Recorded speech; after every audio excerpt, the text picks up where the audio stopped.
نعت خوانان و معزز و مکرم سامعین کرام، السلام علیکم ورحمۃ اللہ وبرکاتہ۔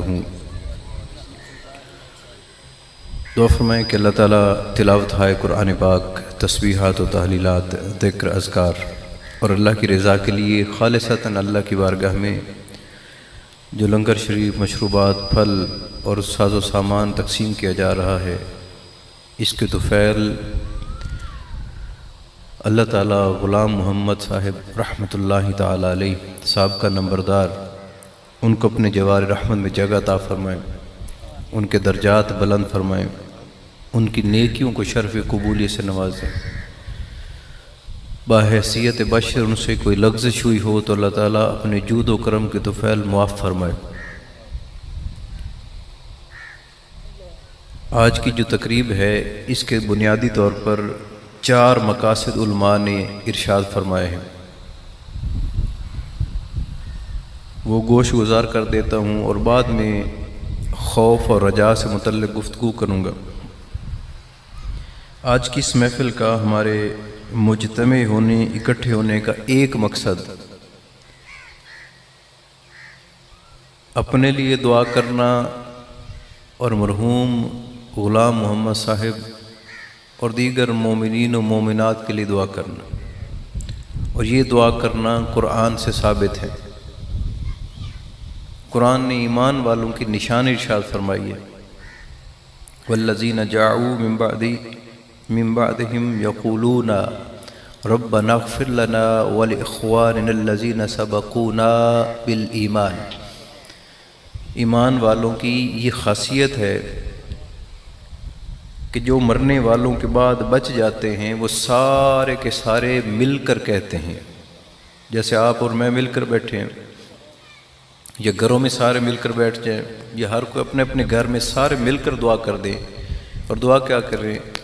ربنا اغفر لنا، اے ہمارے رب ہماری مغفرت فرما۔ تو ایک مقصد یہ پورا ہو رہا ہے کہ ہم اللہ سے اس کی مغفرت طلب کرنے کے لیے مجتمع ہوئے ہیں۔ دوسری دعا جو کرتے ہیں ایمان والے، وہ یہ دعا کرتے ہیں وَلِإِخْوَانِنَا الَّذِينَ سَبَقُونَا بِالْإِيمَانِ، اور مولا ہمارے ان ایمان میں بھائیوں کی مغفرت فرما جو ہم سے پہلے یہ موت کا ذائقہ چکھ چکے ہیں، ہم سے پہلے اس دنیا سے رحلت فرما چکے ہیں، انتقال فرما گئے ہیں، ہم سے پہلے اس دنیا کو چھوڑ چکے ہیں، ہم سے پہلے ایمان میں سبقت لے گئے ہیں، ایمان کے ساتھ قبر میں دفن ہو چکے ہیں، تو ان کی بھی مغفرت فرما۔ تو اب آج پہلا مقصد تو یہ ہے کہ ہم اپنے لیے دعا کریں گے، اور ساتھ نمبردار صاحب اور جتنے بھی ہمارے مومنین و مومنات فوت ہوئے ان کے لیے دعا کریں گے۔ اب بے شمار رشتے ہیں، آپ بیٹھے ہیں، آپ کے بھی بے شمار رشتہ دار ہیں، جیسے قبلہ شاہ صاحب تشریف فرمائے ہیں، تو ان کے اگر اصول میں دیکھیں تو کتنے رشتے ہوں گے؟ دادا باپ ہیں، دادا ہیں، پردادا ہیں، اور اوپر چلتے جائیں پتہ نہیں کتنے رشتے ہوں گے۔ اطراف میں دیکھیں تو پتہ نہیں کتنے رشتے ہوں گے، خالہ، ماموں، چچا، تایا، اور اس طرح کے جتنے رشتے ہیں، پھوپھیاں، خالائیں، دیگر رشتے، چچیاں، اس طرح۔ اور اگر فرو میں دیکھیں، نیچے دیکھیں تو نیچے بھی بے شمار رشتے ہیں، بیٹے، بیٹیاں، پوتے، پوتیاں، نواسے، نواسیاں، بے شمار رشتے ہوں گے، پڑ نواسیاں۔ تو اگر اللہ تعالیٰ یہ فرماتا کہ کون کس کے لیے دعا کرے گا، تو اگر وہ رشتے لکھتا تو 4 یا 5 صفحے یا شاید اس سے بھی زائد قرآن پاک کے خرچ ہوتے صرف رشتے لکھنے میں کہ کون کس کے لیے دعا کرے گا۔ اللہ نے صرف ایک رشتہ بتا دیا، فرمایا یہ ایک رشتہ بتا دوں گا، یہ سارے رشتوں پر بھاری ہے۔ اور وہ رشتہ کون سا؟ ایمان میں رشتہ۔ فرمایا مرنے والا بھی صاحب ایمان ہو اور دعا کرنے والا بھی صاحب ایمان ہو، تو دونوں کے لیے یہ لازم ہے، مرنے والا ایمان کے ساتھ مرے اور جو ایمان کے ساتھ پیچھے موجود ہو اس کے لیے دعا کرے، یہ اس پر لازم ہے۔ تو جو ہمارا ایمان میں، اب جتنے آپ بیٹھے آپ یہ بتائیں کہ کیا نمبردار صاحب آپ کے خون کے رشتہ دار تھے؟ میرے کو خون کے رشتہ دار تھے، تو ہم کیوں آئے ہیں؟ تو ہمارا ان کے ساتھ ایک رشتہ یہ تھا کہ وہ بھی صاحب ایمان تھے اور ہم بھی صاحب ایمان ہیں، اور یہی جو چیز ہے یہ ہمیں دعا کرنے پر آمادہ کرتی ہے کہ ایمان والے ایمان والوں کے لیے دعا کرتے ہیں. اگر ان دونوں میں سے کوئی بھی ایمان والا نہیں ہوگا تو دعا اثر نہیں کرے گی. مثلا اگر مرنے والا کافر پڑھو، عیسائی پڑھو، تو مسلمان اس کے لیے دعا کرے تو کر سکتا ہے دعا. اگر کرے گا بھی صحیح تو قبول نہیں ہوگی. کیوں کہ وہ تو ایمان والوں کے لیے دعا ہونا ضروری ہے. دونوں کا ایمان والا ہونا شرط ہے. یہ ذہن میں آگے بات. دوسرا جو ہے وہ ہے ایصال ثواب، کہ ہم قرآن پڑھتے ہیں، دیگر عبادات بجا لاتے ہیں، نوافل پڑھ لیتے ہیں، ذکر اذکار، تسبیحات، تحلیلات، لنگر شریف کا اہتمام کر دیں کہ اللہ کی رضا کے لیے اللہ کی بارگاہ میں تقسیم کریں گے، نفل صدقہ کر دیں گے، لوگوں کو کھلا دیں گے، اور وہ اس کے نتیجے میں دعا کریں گے. اور اللہ نے اگر اسے قبول فرما لیا تو اللہ کی بارگاہ میں دعا کریں گے کہ مولا اسے قبول بھی فرما، اور اگر تو اس عمل سے راضی ہے تو اس کا ثواب مرحوم کو پہنچا دے. تو ایصال ثواب بھی آج کی ہماری جو سٹنگ ہے، ہمارا جو بیٹھنا ہے، اس کا مقصد ہے. تیسرا مقصد، اور یہ ایصال ثواب تاجدار کائنات صلی اللہ تعالیٰ علیہ وسلم نے بے شمار مرتبہ فرمایا، وہ بھی سن لیں گے. آپ کہیں گے کہ بغیر دلیل کی بات کر دی. ایک صحابی ہیں، وہ نبی مکرم صلی اللہ تعالیٰ علیہ وسلم کے پاس حضرت سعد، اور وہ آ کر نبی مکرم صلی اللہ تعالیٰ علیہ وسلم سے عرض کرتے، حضور میری والدہ فوت ہو گئی ہیں، تو مجھے کوئی عمل بتائیں کہ میں وہ کروں تو میری ماں جو ہے ان کو ثواب ہو. کیونکہ میں جنگوں میں مصروف رہا ہوں تو ماں کے حقیقی طور پر اور حقیقی معنوں میں جو خدمت ہو سکتی تھی وہ کما حق کو نہیں کر سکا. تو دل مطمئن نہیں ہے کہ میں اور خدمت کرتا. حالانکہ صحابی ہیں، ڈٹ کر خدمت کی ہوگی، لیکن کہتے ہیں کہ ابھی بھی دل بھرا نہیں ہے. دل کرتا تھا کہ اور خدمت کروں، لیکن وہ بھی فرض تھا، جہاد پہ رہا ہوں. تو کوئی عمل بتا دے. تو سرکار نے کیا فرمایا؟ فرمایا الماء، پانی خیرات کرو.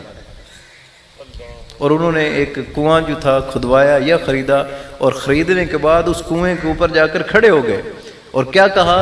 اللہم ھذہ لأم سعد، مولا یہ حضرت ام سعد کی ماں کے لیے ہے. یعنی کہا کہ میری ماں کے ایصال ثواب کے لیے. تو اگر اب یہاں پانی رکھ دے اور کہے کہ مولا اس کے قبول فرما اور اس کا ثواب نمبردار صاحب کو پہنچا دے، تو یہ تو ہے حدیث کے عین مطابق ہے.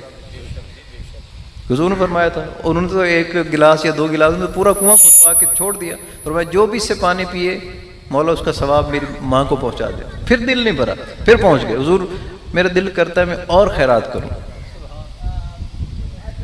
تو حضور نے فرمایا آپ کیا خیرات کر سکتے ہیں اپنی ماں کے ایصال ثواب کے لیے؟ عرض کرتے حضور میرا دل کرتا ہے کہ میں نے باغ جو اپنا ہے نا یہ خیرات کروں.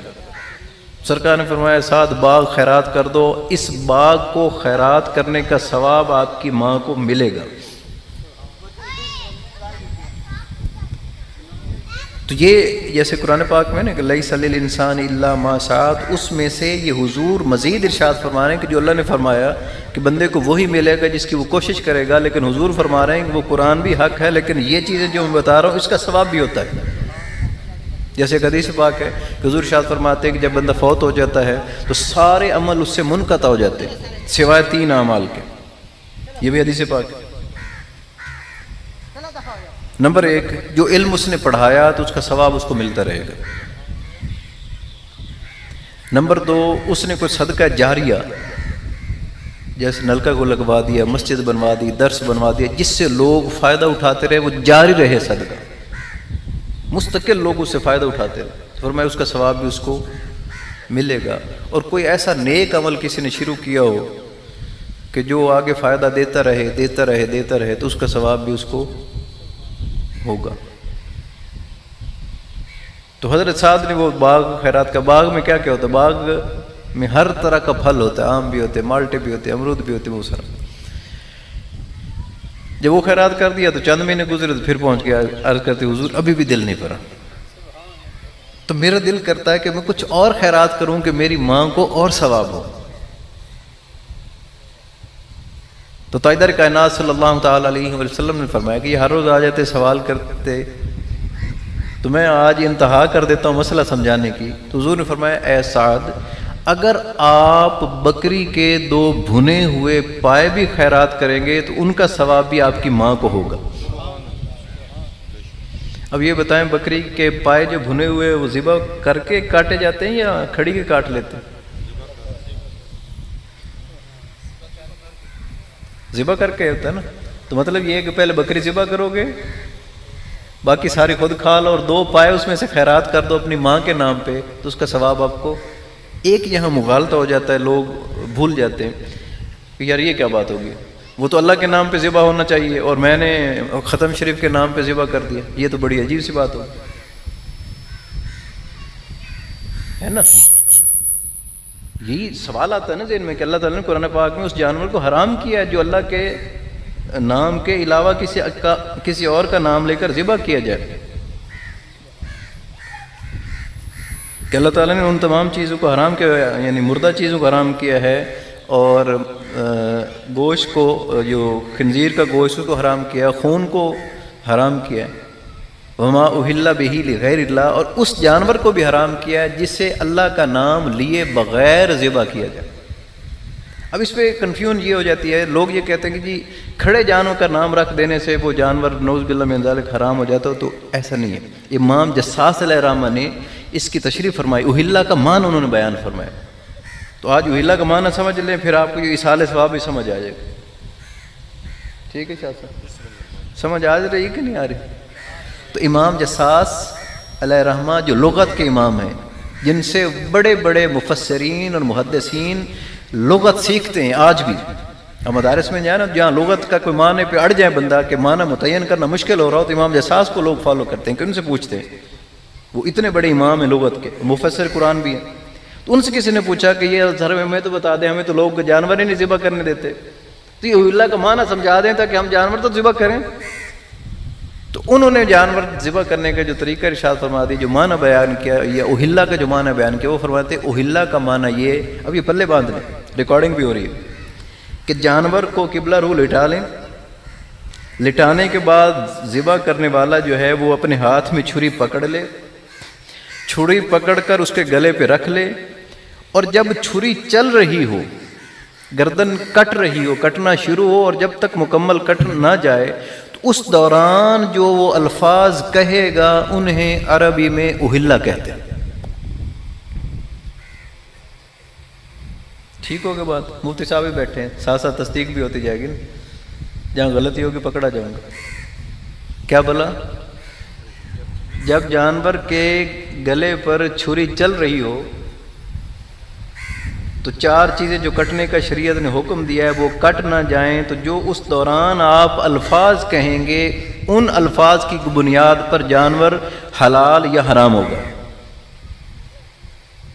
اگر میں جانور کو لٹا لیتا ہوں اور کہتا ہوں بسم اللہ اللہ اکبر اللہ اکبر اللہ اکبر، تو اللہ تعالیٰ خود ارشاد فرماتا ہے وما لکم، تمہیں ہو کیا گیا ہے،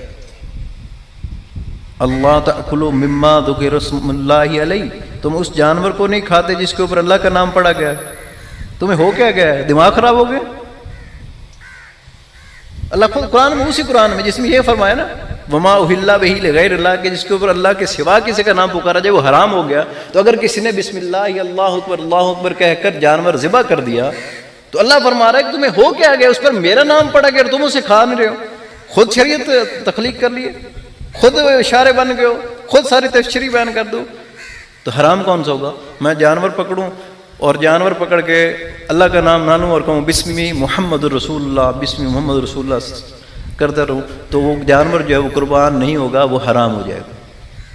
اگر میں جانور پکڑوں اور کہہ دوں بسم غلام محمد اور اس کو ذبح کر دوں، تو اللہ کا نام نہیں لیا گیا، غیر اللہ کا نام لیا گیا. تو جس پر غیر اللہ کا نام لیا جائے گا وہ جانور حرام ہو جائے گا، وہ کھانا ہی نہیں چاہیے.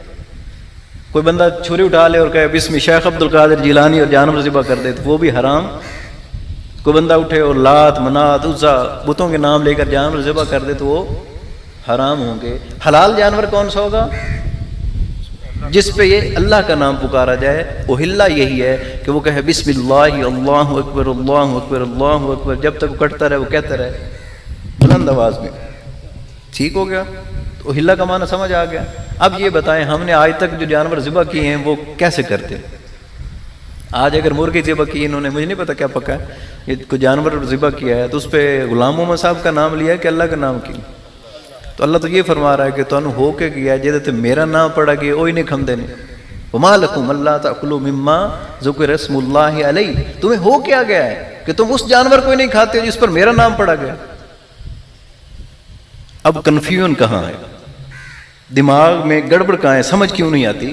مسئلہ یہ ہے کہ جانور اللہ کے نام پہ ذبح ہو گیا, اور ذبح کرنے کے بعد ہم دعا کے لیے ہاتھ اٹھاتے ہیں, مولا یہ تیری رضا کے لیے تیرا نام لے کر تیری بارگاہ میں جانور ذبح کیا ہے اور تیری بارگاہ میں خیرات کر رہے ہیں, تو اگر تو میرے اس عمل سے خوش ہو جائے تو اس کا ثواب غلام محمد صاحب کو پہنچا دینا.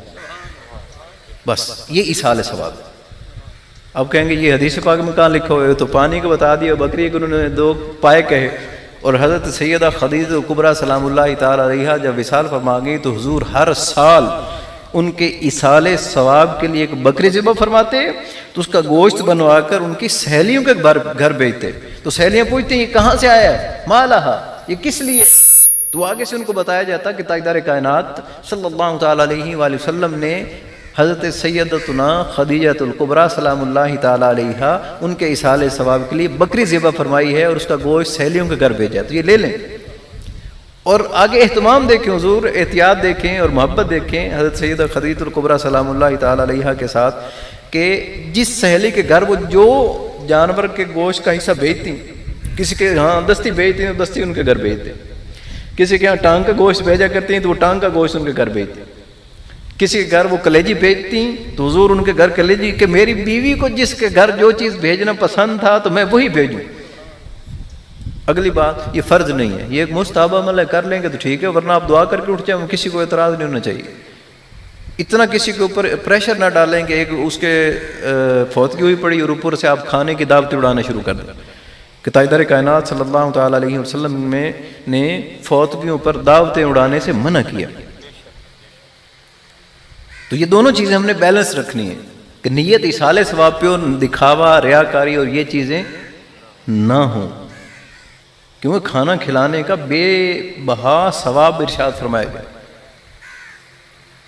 خیرات کا صدقہ, آپ دیکھیں جرمانہ میں ہوتا ہے, بندے نے قسم توڑی, جرمانہ کیا بلا 10 مسکینوں کو کھانا کھلاؤ, روزہ توڑ دیا کیا جی 60 مسکینوں کو کھانا کھلاؤ. تو وجہ کیا ہے, جرم کوئی اور ہو رہا ہے اور کھانا کھلانے پہ زور دیا جا رہا ہے. اس کو مطلب کھانا کھلانے کی اللہ کی بارگاہ میں بڑی قدر و منزلت ہے.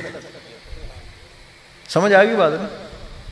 تو چلے قریبی, میں تو کم کھاتا ہوں, شاہ صاحب کو پتہ ہے, جہاں بھی جاتا ہوں میں نہیں کھاتا ہوتا, محتاط رہتا ہوں, کھا بھی لیتا ہوں, منع بھی نہیں. نفلی صدقہ یہ, اگر صدقات واجبہ ہوں تو وہ تو سادات پہ حرام ہے.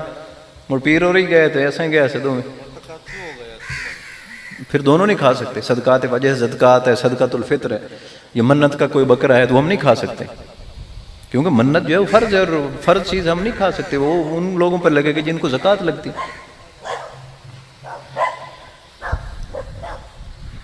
اب آ جائیں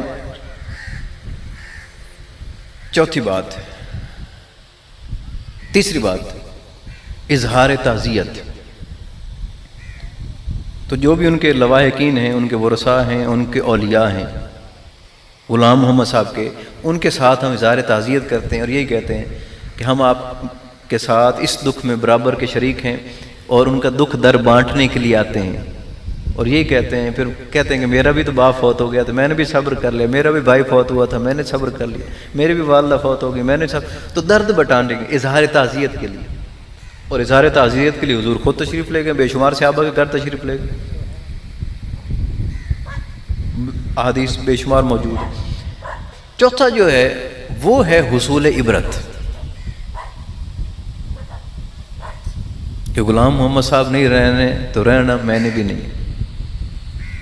پچھلے دنوں نے وہ ڈاکٹر سلیمان مصباحی صاحب کے ساتھ خطاب ان کا بھی تھا میرا بھی تھا, تو انہوں نے بڑی اچھی بات بتائی, مجھے اچھا لگا اور میں وہ آپ کو سنانا چاہوں گا. انہوں نے کہا جی میں ایک جنازے میں گیا تو میرے پیر صاحب بھی وہ جنازہ پڑھنے آئے, تو بھی نماز جنازہ میں کوئی 5-10 منٹ رہتے تھے, جلدی آ گئی میت.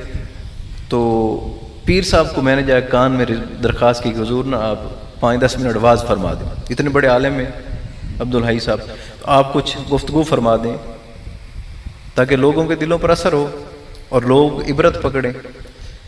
تو تو انہوں نے کوئی واز نہیں کیا، چپ کر کھڑے رہے اور کھڑے رہے. جیسے ہی نماز جنازہ کا وقت ہوا تو پھر انہوں نے نماز جنازہ پڑھا دی اور چلے گئے.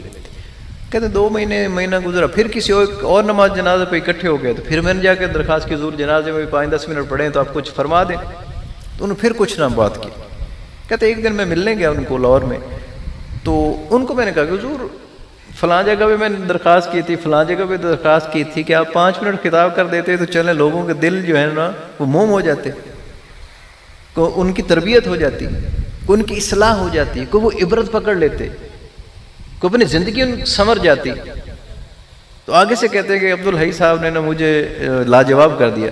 ان کا سلیمان یار جیڑی میت اصل سبق پئی ہے او دے کول کوئی سبق نہیں پکڑ رہا تو میرے کولوں کی سن کے کرنا. جو مرا پڑا ہے سب کو چھوڑ کے جا رہا ہے، اگر اس سے کوئی عبرت نہیں پکڑتا تو میری زبان سے نکلی بات سے کسی نے عبرت پکڑنی نہیں. جب میت دیکھا کریں تو ایک لمحے کے لیے تصور کیا کریں کہ اس کی جگہ میں ہوتا تو کیا ہوتا. بس وہی عبرت ہے. اور ہم چپ کر کے ہم کہتے ہیں 5 منٹ جنازہ لیٹ کیا ہو گیا، ہم طوفان برپا کر دے، جلدی کرو. جاندی واری ڈرونا بنیو تے ہتھ نہ لاندے ڈردے، جنہ دی خاطر پاپ کمائے کتھے نہیں وہ گھر دے. رات کو بیٹا بھی باپ کی میت کے ساتھ نہیں بیٹھتا اکیلا، کہتے 4 بندے میرے ساتھ بیٹھو.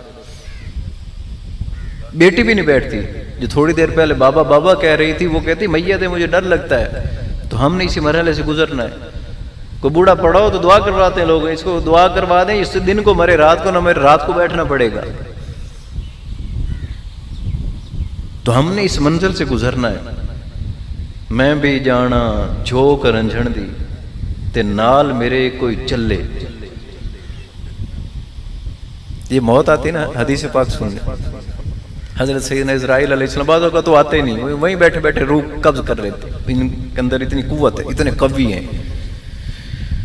بعض اوقات وہ آ بھی جاتے ہیں، اکیلے بھی آ جاتے ہیں، اور بعض اوقات وہ کئی اپنے ساتھ 500 فرشتوں کے جلوس کا بھی ذکر ہے حدیث پاک، کئی فرشتوں کے ساتھ آ جاتے ہیں.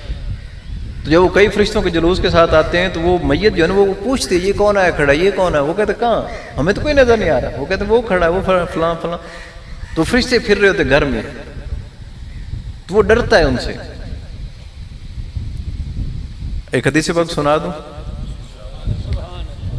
حضور ارشاد فرماتے ہیں کہ موت کی تکلیف اتنی ہے کہ اگر بندے کو پتہ چل جائے کہ اسرائیل علیہ السلام آ گئے ہیں اور تو وہ موت کی تکلیف، یعنی موت کی تکلیف کا پتہ چل جائے تو وہ موت کی تکلیف سے بچنے کے لیے ایسے بھاگے جیسے آدھی گردن کٹا ہوا جانور بھاگ جاتا. کیا بھئی ہم نے جانور ذبح کیا، بڑا جانور، اور اس کی رسیاں صحیح نہ باندھی اور اوپر تگڑے لوگ نہ اس کو پکڑنے والے، اور وہ تھوڑی سی گردن کٹتی اور بھاگ پڑتا پورے شہر میں. تو صحابہ نے اس کے حضور پھر وہ تو دیکھ رہا ہوتا ہے اسرائیل علیہ السلام کو، تو بھاگتا کیوں نہیں؟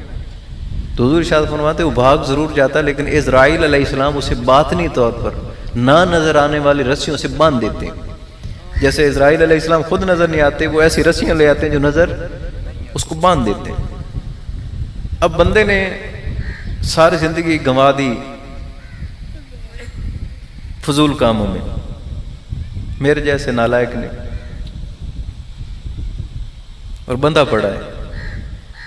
کوٹھی سامنے ہے، گاڑی کھڑی ہے، موبائل، بنگلہ، پیسے، بینک بیلنس، فلاں چیز، اور سامنے فرشتہ آیا کھڑا.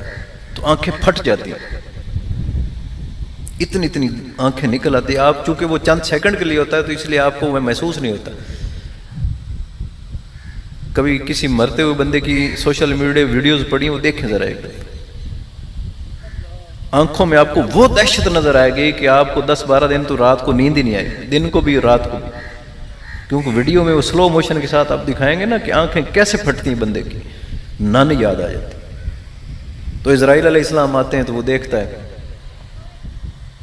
میری کوٹھی، میرا بنگلہ، میری فلاں چیز اس چھوڑ کے جا رہا ہوتا ہے، اور آگے ڈر لگ رہا ہوتا ہے قبر جو ہے دبائے گی اور پسلیاں ایک دوسرے کے اندر یوں دھنس جائیں گی. وہ حضور حضرت سیدنا معاذ رضی اللہ تعالیٰ عنہ ان کے مزار پر گئے تدفین ہوئی اسی وقت. تو جیسے تدفین ہوئی تو حضور اوپر ابھی تشریف فرمائے قبر پہ, تو حضور نے فرمایا اللہ اکبر اللہ اکبر اللہ اکبر. صحابہ نے کہا حضور خیر ہے؟ فرمایا معاذ کو قبر دبانے آ رہی تھی, تو میں نے یہ اللہ اکبر 3 دفعہ کہا کہ میرے صحابی کو زمین دبا رہی ہے, تو میں نے 3 دفعہ اللہ اکبر کہا. اب یہ ذہن میں رکھا کریں یہ ہمیں سمجھانے کے لیے ہوتا ہے. صحابہ بہت اعلیٰ مقام والے, بہت مرتبے والے ہیں. محمد کے غلاموں کا کفن میلا, زمین میلی نہیں ہوتی, زمن میلا نہیں ہوتا, محمد کے غلاموں کا کفن میلا نہیں ہوتا. تو یہ ہمیں سمجھانے کے لیے تھا. تو صحابہ نے عرض کی حضور پھر کیا بنا, آپ نے 3 دفعہ اللہ کا نام بلند فرمایا ہے تو کیا بنا؟ تو سرکار نے فرمایا میں نے یہ کہا ہے نا اللہ اکبر اللہ اکبر اللہ اکبر. یہ تکبیرات 3 دفعہ کہنے سے فائدہ یہ ہوا ہے کہ ان 3 دفعہ اللہ اکبر کہنے سے اللہ تعالیٰ نے ان کی قبر کو 70 ہاتھ وسیع فرما دی. تو ہمیں یہ درس دیا جا رہا ہے کہ اگر تم بھی کسی میت کی تدفین کر رہے ہو تو اس کا طریقہ یہ ہے کہ وہاں کچھ پڑھ کے آیا کرو, اتنی دیر بیٹھے رہا کرو جتنی دیر میں اونٹ کو ذبح کر کے اس کا گوشت بانٹ دیا جائے تاکہ اس کو قبر کے ساتھ انس ہو جائے, پھر آیا کرو. اور ہم کیا کرتے ہیں, قبر میں پھینکا اور ایسے جیسے جانتے نہیں, مطلب نکل گیا ہے تو پہچانتے نہیں, یوں جا رہے ہیں جیسے پہچانتے نہیں. تو جب تک زندہ تھا مطلب تھا, پیسے دینے تھے. اب آپ بتائیں کتنے دن سے آپ اپنے والد کی قبر پہ گئے تھے, والدہ کی قبر پہ کتنے دن پہلے گئے تھے, بھائی کی قبر پہ کتنے دن پہلے گئے تھے, دادا کی, پردادا کی, بیٹے کی, جو بھی فوت ہوا آپ کا, وہی مطلب نکل گیا ہے. تو وہ بہادر شاہ ظفر نے کہا تھا نا کہ کوئی 4 پھول چڑھائے کیوں, کوئی پے فاتحہ آئے کیوں, کوئی 4 پھول چڑھائے کیوں. آگے کچھ ایسے, اور آخری مصرے ایسا کہ میں وہ بے بسی کا مزار ہوں, کہ میں وہ بے بسی کا مزار ہوں. بادشاہ تھا ایک وقت, اور اب بادشاہ ہوں, پڑھا ہوں, اور کوئی پھول چڑھانے نہیں آتا, فاتح خانی کرنے نہیں آتا. تو وہ پھر کہتا ہے کہ میں بھی جانا جھوک رنجھن دی تے نال میرے کوئی چلے. بھائی کو کہتا چل, نہیں جاتا بھائی. چچا کی طرف دیکھتا, بیٹے کی طرف دیکھو, بہن کی طرف, بیوی کی طرف, بیٹوں کی طرف, سب کی طرف دیکھتا ہے. کہتا ہے کوئی ہے جو مجھے موت سے بچا دے. تو یہی اس کے ذہن میں ہوتی کہ میں بھی جانا جھوک رنجھن دی تے نال میرے کوئی چلے, پیری پہندی منتاں کر دی جانا تے پیا ہوں کلے. تو آپ نے اور میں نے جانا ہے اکیلے اکیلے, حساب دینا اپنا اپنا. تو اس سے بہتر ہے کہ ہم پھر نیک عمل کر لیں. میرے پیر صاحب فرماتے ہیں, دادا پیر بلکہ پردادا پیر, میرے پیر صاحب کے پیر صاحب ہیں خواجہ محمد یار فرید, اور ان کے پیر ہیں حضرت خواجہ غلام فرید علیہ الرحمہ. اور خواجہ غلام فرید علیہ الرحمہ فرماتے ہیں آپ کو بھی درس دے رہے ہیں, مریدوں کو بھی درس دے رہے ہیں, سارے مومنین و مومنات کو درس دے رہے ہیں. اور کیا کہہ رہے ہیں, پی لوں پکیاں نیوے آ رل چنوں یار. نیکیاں پھیلی پڑی ہیں, نیکیاں پکی کھڑی ہیں, تو آئیں ان نیکیوں کو چن لیں, اپنی اپنی پٹاریاں, اپنے اپنے برتن بھر لیں. اور اللہ نے ہمیں اس دنیا میں بھیجا اس لیے, یہ دنیا میں جاؤ اور وہاں نیک عمل کر کے آؤ. وما خلقت الجن والانس الا لیعبدون, ہم نے جن و انس کو نہیں پیدا کیا مگر ایک کام کے لیے کہ وہ میری عبادت کریں. اب آپ جتنے بیٹھے, ہم سارے کام کرتے ہیں سوائے اس کام کے جو ہمارے ذمہ لگا ہے. پانی لگاتے ہیں راتوں کو, سارے کام کرتے ہیں, مزدوریاں کرتے ہیں, دیہڑیاں کرتے ہیں, لوگوں کی نوکریاں کرتے ہیں, سارا کچھ کرتے ہیں, لیکن جو اللہ کی اصل نوکری تھی عبادت وہ نہیں جس کے لیے ہمیں پیدا کیا گیا تھا. وما خلقت الجن, ہم نے پیدا ہی نہیں کیا انسان و جن کو فقط ایک مقصد کے لیے, اور مقصد کے لیے نہیں پیدا کیا, صرف ایک مقصد کے لیے کہ وہ عبادت کریں. تو اب ہماری زندگی میں عبادت کہاں ہے؟ صبح اٹھتے ہیں اور کولو کے بیل کی طرح جت جاتے ہیں, اور جوتے رہیں گے اور آگے قبر کا گڑھا آ جائے گا اور دفنا دیجیے.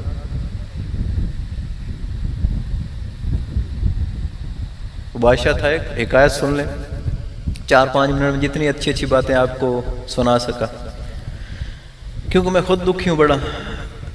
روزانہ کوئی جنازہ پڑھتے ہیں، جا کے دیکھتے ہیں اور زندگی بے وفا ہوتی جا رہی ہے. سفید بال آ جائے نا تو موت کا انتظار کرنا چاہیے، یہ پیغام ہے موت کا. ان کو کالا نہ کیا کریں، یہ آپ کو ڈراتے رہیں گے. کالا کر دیں گے نا پھر یہ آپ کو تھوڑا سا کہیں اور لے جائیں گے. یہ آپ کو ڈرائیں گے کہ سفید بال آ گئے داڑھی میں، تیاری کر لو.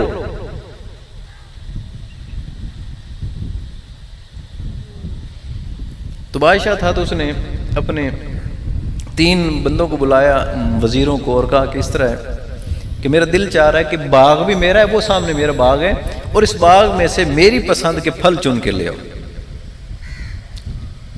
خلق الموت والحیات لیبلوکم ایکم احسن عملا. ہم نے موت اور حیات کو اس لیے پیدا کیا ہے کہ کون اچھے عمل کر کے آتا ہے، ہمیں یہ دیکھنا ہے. تو بادشاہ نے یہ کہا کہ میرے 3 جو ہے وزیر مشیر جائیں اور میرے پسند کے پھل چن کے لے آؤ، تمہارے پاس 1 دن پورا ہے. وہ گئے. ایک تو تھا میرے جیسا نالائق، اس نے کہا بادشاہ نے کون سی گٹھڑی کھول کے دیکھنی، اور بادشاہ کے پاس کون سا ٹائم ہے. اس کے ہتھے جو چڑھا نا، پتھر، کچے پھل، پکے پھل، پتے اور لکڑیاں، مٹی کے ڈھیلے، جو اس کے ہاتھ آیا نا باغ میں سے سارا کچھ اس نے اس کے اندر ڈال دیا. دوسرے جو تھا نا وہ درمیانہ تھا، اس نے کہا یار ہو سکتا ہے بادشاہ چیک بھی کر لے اور ہو سکتا ہے نہ بھی چیک کرے. تو اس نے کیا کیا، کچھ کچے پھل کچھ اچھے پھل مکس کر لی ڈال کے، تو اس نے بھی اپنی گٹھڑی باندھ لی. ایک آپ لوگوں کی طرح اور قبلہ شاہ صاحب کی طرف سے بڑا نیک بندہ تھا. اس نے کہا نہیں یار، بادشاہ نے کہا تو یہاں زیادہ کی بات نہ کریں، میں تھوڑے لے جاؤں گا لیکن ایسے لے جاؤں گا جو بادشاہ کو پسند ہو. وہ ایک پھل کو دیکھتا یہ میرے بادشاہ کے کھانے کے لائق ہے کہ نہیں، اس کو دیکھتا ادھر سے وہ توڑ لیتا، پھر دوسرا، پھر تیسرا. جو معیاری پھل تھے نا اس نے توڑے. جب شام کو پہنچے تو جو تھوڑے پھل توڑنے والا تھا اس نے سارے پہ گٹھڑی رکھی اور پہنچ گیا اپنی بانجی لے کے کہ یہ میں لے آیا ہوں. دوسرا جو تھا اس نے کوئی 2-4 بندے ملائے، تو اس نے کہا جی میں بھی لے آیا ہوں ریڑیاں 2 بھر کے. تیسرے سے پوچھا ہاں بھی، اس نے کہا جی ٹرالا گلو بڑا، میں بڑا محنتی ہوں. انہوں نے ٹرالا بھیج دیا بادشاہ نے، وہ ٹرالے پہ اس کا سامان آیا تو سب سے زیادہ اس کا لگ رہا تھا. بادشاہ کا مینوں تواڈے سارا دی نیت اعتبار ہے. اس نے اپنے بڑے وزیر کو، جیلر کو بلایا اور اس کو کہا کہ ایسا کرو، یہ جڑا کچھ لایا ہے نا 3 ان 3 دیا گڈڑیاں سمیت انہوں جیلے سٹ دی، تو 1 مہینہ نے انہوں کاش کھاون دی نہیں نہ پیون دی، ایو کھاون جڑا لے تے آئے، تو مہینے بعد انہیں انعام دا انتظام کرنے. 1 مہینے بعد ان کے انعام کا انتظام کر لیں. وہ کہتے ہیں جب جیل میں تینوں کو ڈال دیا گیا، دروازے بند اور مکفل باہر پہرے دار کھڑے ہو گئے، نہ کچھ اندر جائے نہ کچھ باہر جائے. کہتے ہیں کہ نیوی ڈونگی تلا بھی پرانا تے شیہاں پتن ملے، میں بھی جانا جھوک رنجھن دی تے نال میرے کوئی چلے. تو وہ کہتے ہیں کہ وہ دربان کھڑے ہو گئے اور نہ کچھ اندر جائے کچھ. تو جو تھا میرے جیسا نالائق، اس نے کوئی 1 دن 2 دن پھل کھائے اور باقی پتھر بچ گئے. پتھر مارے سر میں، کھاؤ اب اس کو، اور وہ کھانے کے نہیں تھے. وہ 2-4-5 دن گزارے مر گئے. دوسرا جو تھا درمیانہ، جو تھوڑا سا خوف رکھتا تھا تھوڑا سا نہیں رکھتا تھا، اس کے 15 دن یا 20 دن گزر گئے. اور جو آپ جیسا نیک تھا اس نے اتنے اچھے پھل چنے، ہر روز 1 کھائے، ہر روز 1 کھائے، ہر روز 1 کھائے، اور وہ 30 دن اس کے آرام سے گزر گئے. جب 30ویں دن دروازہ کھولا گیا تو جو میرے جیسا نالائق تھا وہ تو 10ویں دن ہی مرا پڑا تھا، جو درمیانہ تھا وہ 20 دن بعد مر گیا، اور جو آپ جیسا نیک تھا وہ زندہ سلامت بیٹھا اللہ کر رہا. تو بادشاہ نے کہا کہ اس میں ایک سبق ہے کہ اللہ نے ہمیں بھیجا اس دنیا میں اور کہا ہے کہ جاؤ اور یہاں سے نیکیاں چن کر لے آؤ، اور انہی نیکیوں کے ساتھ اللہ ہمیں قبر میں دفن فرما دے گا، اور ہم پر اعتماد کرے. ہمیں اس نے بھیج دیا کہ جاؤ نیکی کر کے آؤ، بس بتا دیا یہ اچھی چیزیں ہیں، یہ بری چیزیں ہیں، شیطان کا راستہ بتا دیا اور رحمان کا راستہ بھی بتا دی، دونوں راستے بتا دیے، نبی عطا فرما دیے، قرآن عطا فرما دیے، ہدایت دے دی، علماء کی دولت دے دی، سب کچھ دے دیا، ہر چیز آپ پوچھ سکتے ہیں، یہ نہیں کہ اب کہہ سکتے کہ مجھے پتہ نہیں تھا، آج کے دور میں تو نہیں کہہ سکتے، برہان آ چکی اللہ کی، اب آپ کو پتہ ہے کہ قرآن آ چکا ہے نا، نبی آ چکے ہیں، تو بہانہ کون سا؟ اور سمجھ نہیں آتا نبی کا فرمان، قرآن سمجھ نہیں آتا تو علماء بیٹھے ہیں، مفتی صاحب آپ کے علاقے میں، قبلہ شاہ صاحب بیٹھے ہیں، دیگر آپ میں زیادہ، مجھ سے زیادہ جاننے والے، تو کہا کہ اللہ تعالیٰ روز معاشر بلائے گا اور کہے گا جی ان کی گٹھڑیوں کے اوپر فیصلہ کر دو، تو جو اللہ کی ذات کے لائق پھل لے جائے گا اللہ تعالیٰ اسے خوش بھی ہوں گے اور بخشش ہوگی اس کی، اور جو نالائکی کرے گا، جو دو نمبری کرے گا، پھر اس کے ساتھ ویسے سلوک ہوگا جیسے اس نے اللہ کے بارے میں گمان کیا تھا۔ تو اللہ کے بارے میں گمان اچھا رکھ کریں اور لاڈ بھی کر لیا کریں کبھی کبھی اللہ سے، کیا اللہ سے کبھی کبھی لاڈ بھی کر لیا، دو چھوٹی چھوٹی ایسی حکایات ذہن میں آ گئیں، وہ سن لیں، ٹائم 1-2 منٹ اوپر ہو جائے تو خیر ہے، آج ویکھی جیسی ایک پٹھان تھا تو وہ کعبہ شریف پہنچ گیا، تو وہاں کھڑا ہو گیا اور 7-8 لاکھ روپے اس کا لگ گیا، عمرہ حج یا جو بھی کرنا تھا اس نے کر لیا، اب جا کے نا اللہ تعالیٰ سے کہتا ہے یا اللہ تو نے اور تیرے نبی نے تو فرمایا جو حج عمرہ کر لے تو میں اس کو معاف کر دیتا ہوں، میں نے یہ حج بھی کر لیا ہے، عمرہ بھی کر لیا ہے، جو جو تو نے کہا میں نے کر لیا ہے، ابھی ابھی مجھے معاف کر، یہ لاڑ کر اللہ سے، ابھی ابھی مجھے معاف فرما، اور اگر تو مجھے معاف نہیں فرماتا تو پھر میرے 7 لاکھ کٹ، میں اتنا خرچہ کر کے آیا کہ معافی نہ ملے۔ تو یہ ہے لاڈ رب سے، جب اس طرح پیار سے آپ اللہ سے مانگیں گے نا، اللہ سے جب جڑ جائیں گے، جیسے بندہ ماں کے وہ گھٹنے پہ سر رکھ کے تو اسے بڑے بڑے مطلب نکلوا لیتا ہے، تو آپ اللہ کی بارگاہ میں سر سجدے میں رکھے، بڑے بڑے کام نکل آتے ہیں، بڑے بڑے کام اللہ تعالیٰ عطا فرما دیتا ہے۔ ایک اپنے رنگا کوئی سادہ پنجابی جو سننا ہی نہ دونوں، تو بابا چلا گیا حج کرن، تے وہ حج کی تو سنو تو پتہ لگو اتنے تو 7 چکر لوا دیتے انہوں جڑا نال ڈرامن والا، پتہ کوئی نہیں اس طریقہ حج دا عمرے دا عمدہ کوئی نہیں اسو، انہوں 7 چکر ہی لوائے، صفا مروا تے بھجا دیتا انہوں، تے واپس آیا تو ٹینڈی چکیتیاں نے، اس کہا ہے تو ساڑھے چکل ہی گل ہوگی، پھر ساڑھے چکے چ کوئی چور شور پھدی جائے تو انہوں 7 چکر لوائیں دیں تے ٹینڈ چکر دیں ہو دی تو ان چھڑ دیں دیں، اس کہا تو کم بن گیا، وہ آئے ہوں اللہ دی بار گئے تھوڑے بھولا بھالا اللہ دی نال پیار پہ کرتا، یا اللہ میں مجرم تے سیاہکار آئے کھلا تے ٹینڈی کرا لئیے تے 7 چکر ہی لا لیں تے ہون تو بخش چا، یعنی اس کے ذہن میں یہ تھا کہ چک میں یہی سزا ہے، جو چک میں سزا ہے وہ ادھر بھی یہی سزا ہے، تو اللہ تعالیٰ میں نے ٹینڈ بھی کروا لیے، میں نے 7 چکر بھی لگا لیے، 7 چکر لگواتے ہیں نا گاؤں میں چور پکڑا جائے تو، اور ٹینڈ بھی کر دیتے ہیں اس کی ہتک کرنے کے لیے، تو یہ عاجز کرنے کے لیے ٹینڈ کروائی جاتی ہے، یہ عاجز ہو بندہ، ساری اس کی اکڑ شکڑ نکال دی جاتی، چپلیاں پہنا دی جاتی، اس کو کفن والا کپڑا پہنا دی جاتا، سارے اس کے جو اعزازات ہیں وہ چھین لیے جاتے ہیں، صرف بندہ ہو اور سادہ کپڑا ہو، بس پتہ ہی نہ چلے گی کون ہے، بادشاہ ہے کہ نہیں ہے، بیج لگے ہوں گے تو پتہ چلے گا بڑا تھانے دار ہے کہ نکا بیج ہی لا لے، جو تاج پائی ہوتا اسی بادشاہ ہے کہ غلام ہے وہی لا لے، سر ننگا ٹور ککا اتنے بعد جتے ہیں کہا تو ٹینڈ کروا دے تو باہر کھلوا دے سن چل ککا وڈا ہے تو آدھے گھروں سے اللہ کی بارگاہ میں بندہ بن کے، تو اللہ سے لاڈ بھی کیا کریں، پیار بھی کیا کریں، کیونکہ میرے استاد فرمایا کہتے تھے اللہ ڈرنے والی ذات نہیں ہے، اللہ پیار کرنے والی ذات ہے۔ تو میں نے اس سوال کہتے ہیں پھر ڈریں کس سے؟ کیوں قرآن نے کہا ہے اتقوا اللہ، ان کا ڈریں اللہ کی ناراضگی سے، اللہ سے نہیں ڈرنا، ڈرنا کس سے؟ اللہ کی ناراضگی سے۔ تو جب آپ کو مشکل آئے مسجد جائیں، اس تو بڑا ہی کو ڈیرا ہو سی جڑے بننے والا، مسجد تو بڑا کو ڈیرا ہو سی تو بعد جس کو مشکل آئے اندر وڑ جاؤں سیر سجدے رکھنا ہے، مولا میں اسے لے جاسا جس سے تو میرا مسئلہ حل کیتا، آپ تو سارے بوئے بون ڈولتے تے موڑ اللہ دی بارگاہ، حالانکہ سب سے پہلے اسی کی بارگاہ میں جانا چاہیے۔ اللہ تعالیٰ سے دعا ہے کہ اللہ تعالیٰ میں ایمان پر موت عطا فرمائے اور غلام محمد صاحب کو اپنے جوار رحمت میں جگہ عطا فرمائے۔ وما علینا الا البلاغ المبین۔ ختم پاک ہو۔